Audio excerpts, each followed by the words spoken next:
नमस्कार मित्रांनो, कथेचा ठेवा या चॅनलमध्ये आपलं स्वागत आहे. आज आपण पळून गेलेली बायको अतिशय सुंदर रोमॅन्टिक कथा पाहणार आहोत. सर्वांनी शेवटपर्यंत ऐका. गावात साधं शांत आयुष्य जगणारा विनय आणि त्याची बायको सावनी, दोघांचं लग्न झालं. फक्त 2 वर्षाचं. गावात सगळ्यांना यांच्या प्रेमाचं कौतुक. सावनी ही अभ्यासू, गोड स्वभावाची आणि विनय सरळ साधा पण प्रेमाने ओतप्रोत. सगळं सुरळीत चालू असताना एका सकाळी अचानक गावभर खळबळ माजली. विनयची बायको पळून गेली. सावनी घरातून कुठे गेली कोणालाच समजत नव्हतं. दागिने, कपडे, काही महत्त्वाचे कागदपत्र ती घेऊन गेली होती. गावकरी कुजबुजत होते. बहुतेक तिला कोणावर तरी प्रेम असेल.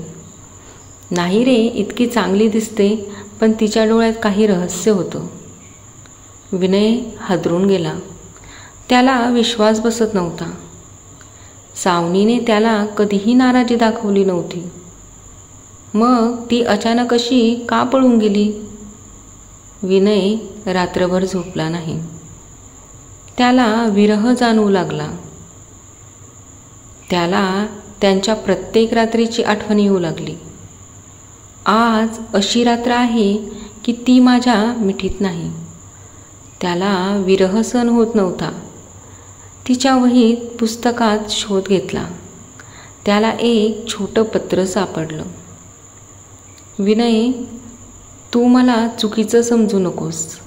माझ्याकडे तुला सांगता न येणारं गुपित आहे. मलाही पळ काढणं भाग आहे. जेव्हा वेळ येईल तेव्हा सत्य सांगेन. मला शोधू नकोस. पत्र वाचून विनयच्या छातीत धडधड वाढली. सावनी खरंच कोणत्या रहस्यात अडकली होती का? की ती फक्त पळून जाण्याचं कारण लपवत होती? त्या रात्री पावसात गावाबाहेरच्या रस्त्यावर कोणीतरी सावनीसारखी स्त्री दिसली. पण ती लगेच अंधारात गायब झाली. विनय ठरवतो तो तिला शोधणारच. विनय पुण्यात सावनीचा माग काढतो. त्याला कळतं की ती तिथल्या एका हॉस्पिटलमध्ये नर्स म्हणून काम करत होती. पण का? तिने कधी सांगितलं नव्हतं की ती नर्स आहे. तो तिच्या शोधात असतानाच एक रहस्यमय व्यक्ती त्याला भेटते. काळ्या कपड्यातील तो माणूस सांगतो, सावनी ज्या गोष्टीत गुंतली आहे त्यात तिचं आयुष्य धोक्यात आहे. तुला खरं समजलं तर तिला कधीच दोष देणार नाहीस. विनय अधिक बेचैन होतो. शेवटी एका जुन्या वाड्यात त्याची सावनीशी भेट होते. सावनीच्या डोळ्यात अश्रू. विनय, मी तुझ्यापासून काही लपवलं. माझ्या आयुष्याचा भूतकाळ तुला सांगितला नव्हता. माझ्या आईवडिलांवर एक खोटा खटला टाकला होता. त्यांना वाचवण्यासाठी मी एका टोळीविरुद्ध पुरावे जमवते. म्हणून मला तुझ्यापासून दूर राहावं लागलं. विनयच्या डोळ्यात राग आणि प्रेम दोन्ही. हे मला आधी सांगितलं असतंस तर मी तुझा सोबती झालो असतो. त्या क्षणी त्या टोळीचे लोक वाड्यावर हल्ला करतात.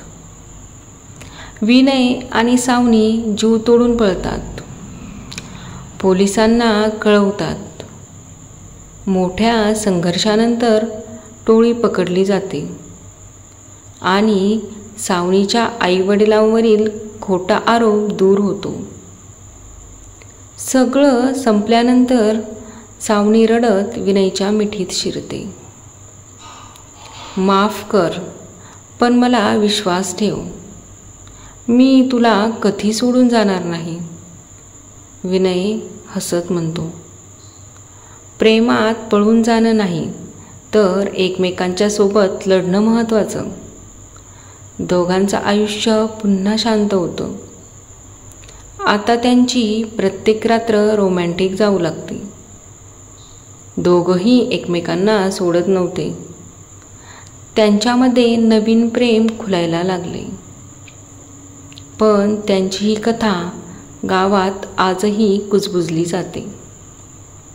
बायको पळून गेली, पण शेवटी प्रेम आणि सत्याने तिला परत आणलं. अशा छान छान प्रेरणादायी प्रेमकथा, हास्यकथा, मनोरंजनात्मक कथा आणि काही सत्य घटना ऐकण्यासाठी चॅनलला लाईक, शेअर आणि सबस्क्राईब करायला विसरू नका. कथा आवडल्यास चॅनलला लाईक, शेअर आणि सबस्क्राईब करा. धन्यवाद.